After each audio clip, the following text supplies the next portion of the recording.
Invest करने में interest है। तो चलिए आज मैं आपको ऐसे 10 स्टॉक्स बताने जा रहा हूँ जो इस रिसेशन के बाद बहुत ज़्यादा सक्सेसफुल हो सकते हैं। नमस्कार दोस्तों, मेरा नाम है गौरव पांडे और नॉलेज में आपका स्वागत है। तो चलिए शुरू करते हैं। पहला स्टॉक को बताने जा रहा हूँ वो है हिंदुस्तान यूनिलीवर लिमिटेड का। हिंदुस्तान यूनिलीवर लिमिटेड जनरली एक इंडिया की मल्टीनेशनल कंपनी है जिसका हेडक्वार्टर मुंबई में है। ये बहुत सारे टाइप के फूड प्रोडक्ट्स, बेवरेजेस और cleaning agents, personal care etcetera का बनाती रहती है। अगर इसके सीईओ है संजीव मेहता जी। और अगर इसकी सब्सिडियरीज देखी जाएं तो वो है Lakme cosmetics, quality walls ice cream और भी बहुत सारी। अगर हम कंपनी के फंडामेंटल्स में आए तो इसकी शेयर प्राइस है ₹1988.40। और अगर कंपनी के एसेंशियल्स में देखा जाए तो इसकी मार्केट कैपिटलाइजेशन है ₹4,66,823.93 करोड़। ये एक इंडिया की बहुत बड़ी कंपनी में से एक है। और अगर यही कम मार्केट कैपिटलाइजेशन मतलब कि अगर हमको कंपनी का पूरा 100% मालिक बनना है तो हमको इतने रुपीज पे करने पड़ेंगे। और अगर वहाँ के उनके एंटरप्राइज वैल्यू में आए तो वो है ₹4,63,135.93 करोड़। एंटरप्राइज वैल्यू मतलब हम जब मार्केट कैप में से कैश को माइनस कर दें तो वो आती है एंटरप्राइज वैल्यू। जैसे अगर हम एक कंपनी को खरीदने के लिए 4,66,823.93 दे रहे हैं, तो अगर हमने कंपनी पूरी खरीद ली तो हमको कैश तो कंपनी के अंदर रखा हुआ मिलेगा। तो उसी हिसाब से हुआ मार्केट कैप माइनस कैश, वो होती है एंटरप्राइज वैल्यू। अगर रिटर्न ऑन इक्विटी अगर कंपनी की देखी जाए तो वो तो ऑसम बहुत अच्छी है, वो है 82.24%। अगर रिटर्न ऑन इक्विटी मतलब कि अगर कंपनी मतलब अपने इक्विटी शेयर होल्डर्स के पैसे कितना रिटर्न जनरेट कर सकती है, तो वो आइडियल रेशियो हुई आरओई का 15 to 20% है। तो यहाँ इस कंपनी का 82.24% है जो बहुत अच्छा है। रिटर्न ऑन कैपिटल एम्प्लॉयड आए तो वो तो 116.06% है जो कि वो भी बहुत अच्छा है। रिटर्न ऑन कैपिटल एम्प्लॉय मतलब अपने एसेट से कितना पैसा कंपनी जनरेट कर रही है। प्रॉफिट ग्रोथ देखी जाए थोड़ी अभी वो अगर देखी जाए तो थोड़ी सी स्लो है, लेकिन कंपनी के अगर फंडामेंटल से हिसाब से देखा जाए तो कंपनी आगे ग्रोथ बहुत अच्छी दिखाएगी। प्रमोटर्स होल्डिंग देखी जाए तो कंपनी की 67.18% है। प्रमोटर होल्डिंग मतलब कि कंपनी के जो शेयर होल्डर्स हैं, जो कंपनी के मालिक हैं, सीईओ एक्सेट्रा, उनके पास कंपनी का कितना परसेंट है, तो वो भी 67.18% है। इसका मतलब कंपनी के जो मालिक हैं वो अपने कंपनी पे भरोसा करते हैं। और अगर डेट देखा जाए तो वो भी कंपनी के पास बिल्कुल नहीं है, ₹0 है। ₹0 का डेट है कंपनी के पास। इस हिसाब से देखा जाए तो ये कंपनी बहुत अच्छी है। ओनरशिप अगर देखी जाए तो कंपनी की स्टेबल ओनरशिप है। और एफिशिएंसी देखी जाए तो वो भी कंपनी की बहुत अच्छी है। फाइनेंशियल्स देखा जाए वो भी कंपनी के बहुत अच्छे हैं। तो आइए अब हम अपने दूसरे स्टॉक की तरफ को चलते हैं। दूसरा स्टॉक हमारा आता है एवेन्यू सुपरमार्केट्स लिमिटेड का। एवेन्यू सुपरमार्केट्स भी डीमार्ट की तरह एक इंडियन चेन ऑफ हाइपरमार्केट्स है जो राधाकृष्णन दमानी ने 2002 में फॉर्म की थी। हाइपरमार्केट्स मतलब हाइपरमार्केट सुपरमार्केट से ही बड़ी होती हैं जिसमें बिग टिकट्स प्रोडक्ट्स भी अवेलेबल होते हैं। तो अगर एवेन्यू सुपरमार्ट की फंडामेंटल्स देखी जाए तो इसका शेयर प्राइस है ₹2402.55। और ओनरशिप कंपनी की देखी जाए वो भी ओनरशिप स्टेबल है। एफिशिएंसी कंपनी की एक्सीलेंट है, अच्छी एफिशिएंसी कंपनी को, उनको एसेट्स को यूटिलाइज करना आता है। फाइनेंशियल्स कंपनी देखी जाए वो तो बहुत अच्छे फाइनेंशियल्स हैं। मार्केट कैप देखी जाए तो उनकी है ₹1,55,631.11 करोड़। मतलब अगर हमको कंपनी का पूरा मालिक बनना है तो हमको इतने रुपये देने पड़ेंगे। एंटरप्राइज वैल्यू कंपनी की है ₹1,56,112.71 करोड़। एंटरप्राइज वैल्यू जैसे कि मैंने आपको बताया, market cap minus cash plus debt, ये होता है एंटरप्राइज वैल्यू। आरओई अगर कंपनी का देखा जाए तो 18.40% है, जो कि बहुत अच्छा है। जैसे कि 15 to 20% एक आइडियल रेशियो होता है आरओई का, और इस कंपनी का 18.40% है जो बहुत अच्छा है। रिटर्न ऑन कैपिटल एम्प्लॉयड देखा जाए 26.29% है, जो कि मतलब कंपनी अच्छा खासा पैसा जनरेट कर ले रही है अपने एसेट से। और अगर प्रॉफिट ग्रोथ देखी जाए वो भी ठीक ठाक है, स्टेबल प्रॉफिट ग्रोथ है, उतनी अच्छी भी नहीं है, लेकिन देखा अच्छी प्रॉफिट ग्रोथ इस कंपनी की हो जाएगी। प्रमोटर्स होल्डिंग अगर इस कंपनी की देखी जाए वो भी 74.99% है, जो कि मतलब बहुत ज़्यादा अच्छी है। मतलब कंपनी के जो ओनर्स हैं उनको अपनी कंपनी में भरोसा है, बहुत ज़्यादा स्टेक रख रखा है उन्होंने। तो इसी तरीके से अगर देखा जाए तो ये कंपनी बहुत अच्छा परफॉर्म कर रही है। तो चलिए अब हम चलते हैं अपने थर्ड स्टॉक की तरफ को। तीसरा स्टॉक हमारा आता है वो है कोटक महिंद्रा बैंक लिमिटेड का। कोटक महिंद्रा बैंक एक प्राइवेट सेक्टर बैंक है जिसका हेडक्वार्टर मुंबई में है। अगर इसके सीईओ हैं उदय कोटक जी। और अगर कंपनी के फंडामेंटल्स की तरफ को हम आए तो इसकी शेयर प्राइस है ₹1160.25 और अगर ओनरशिप कंपनी की देखी जाए वो भी बहुत अच्छी वेरी स्टेबल ओनरशिप है। एक्सीलेंट एफिशिएंसी है कंपनी की, उनको बहुत अच्छे से एसेट्स को यूटिलाइज करना आता है। फाइनेंशियल्स थोड़े से वीक है कंपनी के क्योंकि अभी थोड़ा प्राइवेट सेक्टर बैंक है, क्योंकि इंडिया में ज़्यादातर गवर्नमेंट सेक्टर बैंक से ज़्यादा चलता है, इसलिए इसके थोड़े फाइनेंशियल्स थोड़े अभी वीक हैं। कंपनी एसेंशियल्स में अगर आए तो मार्केट कैपिटलाइजेशन कंपनी के ₹2,22,049.07 करोड़ और कासा रेशियो अगर कंपनी का देखी जाए तो वो है 52.50 रुपीज़, इसका 52.50%। क्रेडिट कासा रेशियो मतलब current account saving account ratio, इसका मतलब कंपनी के पास कितने परसेंट लोगों के करंट अकाउंट और सेविंग अकाउंट से कितना परसेंट है। वो तो कंपनी के पास बहुत अच्छा परसेंट है, ये मतलब कंपनी अच्छा इंटरेस्ट देती है उनको, सेविंग अकाउंट्स में भी करंट अकाउंट्स में भी अच्छा इंटरेस्ट देती है कंपनी, इसलिए इंटरेस्ट रेशियो ज़्यादा है। अगर रिटर्न ऑन इक्विटी देखी जाए तो वो थोड़ी सी कम है, लेकिन बैंकिंग स्टॉक के हिसाब से कासा रेशियो के हिसाब से ये ठीक है। और अगर प्रॉफिट ग्रोथ देखी जाए वो भी कंपनी की 19.12% है, जो भी ठीक है। प्रमोटर्स होल्डिंग थोड़ी सी कम है कंपनी की, जैसे कि बैंक सेक्टर में होती है इतनी, तो 29.92% है। और नेट इंटरेस्ट इनकम, इंटरेस्ट से इनकी इनकम आ रही है ₹11,258.96 करोड़, जो भी बहुत अच्छी है। तो अर्निंग पर शेयर मिल जाता है इसमें ₹31.08। अब हम चलते हैं अपनी फोर्थ स्टॉक की तरफ को। अगली कंपनी हमारी आती है IRCTC, Indian railway catering and tourism corporation limited. ये एक इंडियन रेलवे की कंपनी है जिसके फाउंडर है मिनिस्ट्री ऑफ रेलवेज और पेरेंट ऑर्गेनाइजेशन इस कंपनी का इंडियन रेलवेज। इसका हेडक्वार्टर मुंबई में है। अगर इस कंपनी के बारे में देखा जाए तो ये कंपनी कैटरिंग, टूरिज्म और ऑनलाइन टिकटिंग ऑपरेशंस करती है और कम से कम minimum 5,50,000 to 6 lakh bookings everyday इस IRCTC से होती है। अगर कंपनी के फंडामेंटल्स देखे जाएँ वो तो इस कंपनी के one of the best companies में से आती है इंडिया की। इसका आईपीओ भी पिछले साल 2019 में ही लॉन्च आया है। और इसका अगर शेयर प्राइस देखी जाए तो ₹1422.80 है। ओनरशिप देखिए आप, फिनस्टार ने भी इसको 5 स्टार दे रखे हैं। और ओनरशिप अगर कंपनी की देखी जाए तो वो भी बहुत अच्छी ओनरशिप है। एट्रैक्टिव वैल्यूएशन है कंपनी का, एट्रैक्टिव है। और एफिशिएंसी अगर देखी जाए तो एक्सीलेंट है। और फाइनेंशियल्स देखे जाए तो थोड़े से वीक है, क्योंकि गवर्नमेंट कंपनी से हल्के से वीक फाइनेंशियल्स होते ही हैं।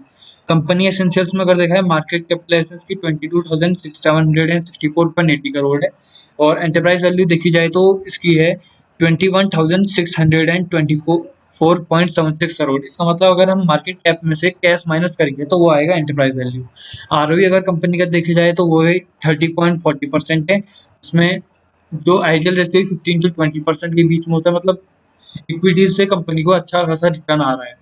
रिटर्न ऑन कैपिटल एम्प्लॉयड देखा जाए तो वो भी अच्छा है 47.50%, मतलब कंपनी अपने एसेट से अच्छा खासा पैसा निकाल ले रही है।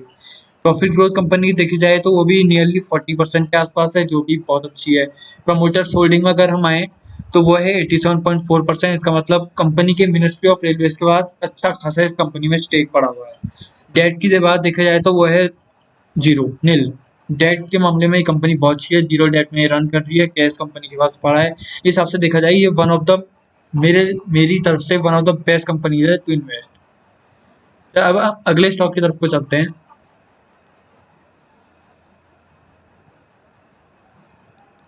कंपनी हमारी आती है Tata consultancy services limited, TCS की।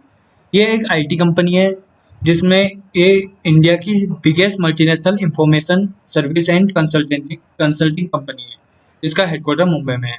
इसी टाटा ग्रुप की सब्सिडरी है विच 149। अगली कंपनी हमारी आती है टाटा कंसल्टेंसी सर्विसेज लिमिटेड की। ये एक आईटी कंपनी है जिसका हेडक्वार्टर मुंबई में है और इसके सीईओ है राजेश गोपीनाथन।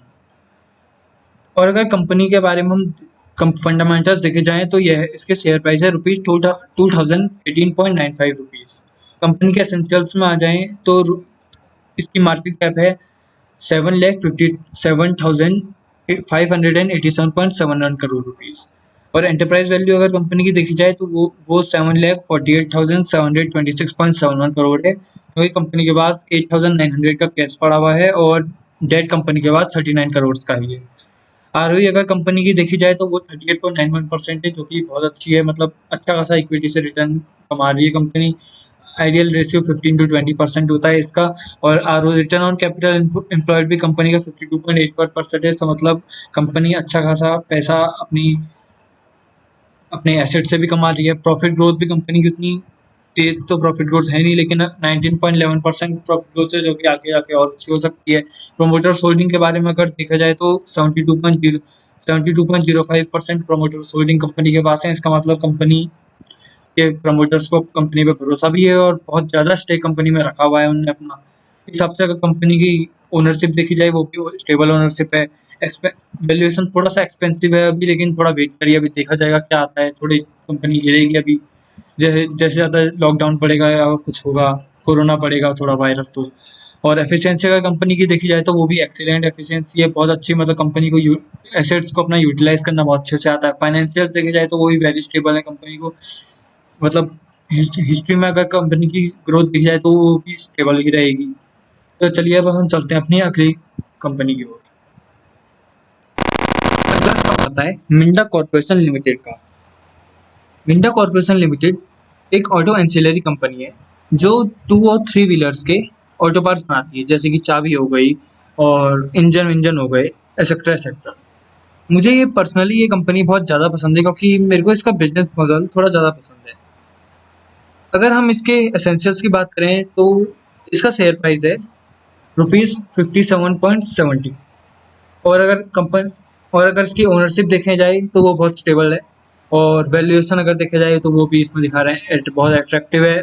एफिशिएंसी इस कंपनी की बहुत अच्छी है, मतलब अपने एम्प्लॉयमेंट और एसेट्स के ऊपर ये बहुत ज़्यादा अच्छा काम करती है और फाइनेंशियल से स्टेबल है, मतलब बाद में इसकी हिस्ट्री में अच्छी ग्रोथ हो सकती है। ग्रोथ हिस्ट्री इसकी बहुत अच्छी है। कंपनी एसेंशियल्स में आए तो मार्केट कैप इस कंपनी का ₹1311.07 करोड़ है। और एंटरप्राइज वैल्यू इस कंपनी की ₹1382.97 करोड़ है। एंटरप्राइज वैल्यू इस cash market cap minus cash plus debt. और रिटर्न ऑन इक्विटी की बात करें तो इसका 17.65% है, जो भी एक आइडियल आरओई के बीच में ही लाई करता है। आइडियल आरओई एक 15% to 20% के बीच में लाई करता है। रिटर्न ऑन कैपिटल एम्प्लॉयड मतलब कि वो अपने एसेट से कितना पैसा निकाल रहे हैं, कितना रिटर्न वो निकाल ले रहे हैं, तो वो भी 20.04% है, जो भी खास अच्छा है। और अगर प्रॉफिट ग्रोथ देखी जाए वो कंपनी की बहुत अच्छी है, 56.53% प्रॉफिट ग्रोथ दिखाता है कंपनी। प्रमोटर्स होल्डिंग की बात की जाए तो प्रमोटर्स होल्डिंग भी कंपनी की बहुत अच्छी है, मतलब कंपनी के ओनर्स और सीईओ जो है कंपनी का खास भरोसा करते हैं, तभी उनने बहुत सारा, मतलब नियरली 70% स्टेक अपनी कंपनी में रख रखा है अपना। और डेट की बात करें तो कंपनी में ज़्यादा डेट नहीं है, ₹393.90 करोड़ है। उससे ही मिलता जुलता उनके पास कैश भी है, ₹322 करोड़। इसी तरीके से अगर सेल्स ग्रोथ भी 21% पर ईयर की दिखाता रहता है, पर एनम की सेल्स ग्रोथ दिखाता रहता है। इसी तरीके से हम बात करें तो मिंडा कॉर्पोरेशन एक अच्छी कंपनी हो सकती है। इस रिसेशन में आप इसमें इन्वेस्ट कर सकते हो, ये बहुत अच्छा रिटर्न बाद में पक्का देगी।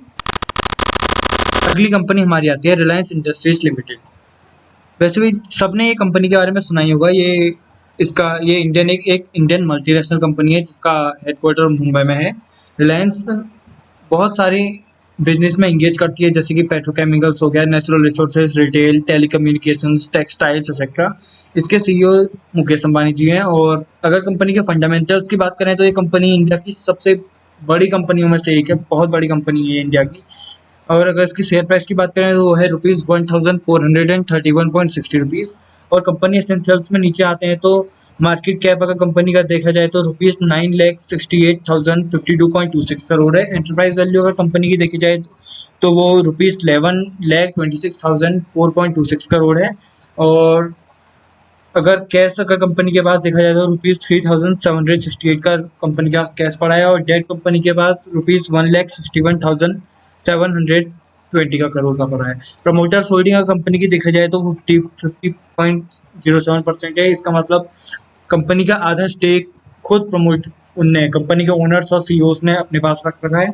और रिटर्न ऑन कैपिटल एम्प्लॉयड देखा जाए तो वो 11.44% है, जो कुछ खास अच्छा ज़्यादा नहीं है, क्योंकि वो ज़्यादा रिटर्न अपने एसेट से नहीं निकाल पा रहे हैं। और रिटर्न ऑन इक्विटी भी देखा जाए तो वो भी ज़्यादा खास अच्छा है नहीं, 9.77% है। लेकिन जैसे आप जानते हैं अभी उन्हीं की टेलीकम्युनिकेशन कंपनी जियो ने इतनी ज़्यादा 5-6 कंपनी से अपनी फंडिंग उठा रखी है, उस हिसाब से ज़रूर ये पक्का अपने थोड़े समय में अपना ग्रोथ अच्छी दिखाएगी। अगर ओनरशिप की बात की जाए तो कंपनी की ओनरशिप भी बहुत स्टेबल है, और अभी थोड़ा इसकी वैल्यूएशन एक्सपेंसिव है। अगर ऑफिस एफिशिएंसी देखी जाए तो कंपनी की वो भी ऑप्टिमल एफिशिएंसी में काम है। और फाइनेंशियल्स अगर कंपनी के देखे जाए तो वो फाइनेंशियल बड़ी स्टेबल है। तो ये थी मेरी कंपनी जिसमें आप रिसर्च में इन्वेस्ट कर सकते हो। ये अभी नहीं तो बाद में नियरली 10 साल बाद ये पक्का आपको एक अच्छा ग्रोथ देंगी। और अगर आपको वीडियो पसंद आई तो वीडियो को लाइक करना, चैनल को सब्सक्राइब करना, और नीचे कमेंट में बताना कि वीडियो में आपको क्या पार्ट अच्छा लगा या क्या पार्ट अच्छा नहीं लगा। और अगर आपको कोई क्वेरी या सजेशन हो तो आगे भी व्हाट्सएप नंबर आएंगे, आप उसमें मेरे को कॉल या व्हाट्सएप कर सकते हैं। और do like the do like the video, and if you enjoyed the video please subscribe the channel and like the video if you enjoyed. Thank you.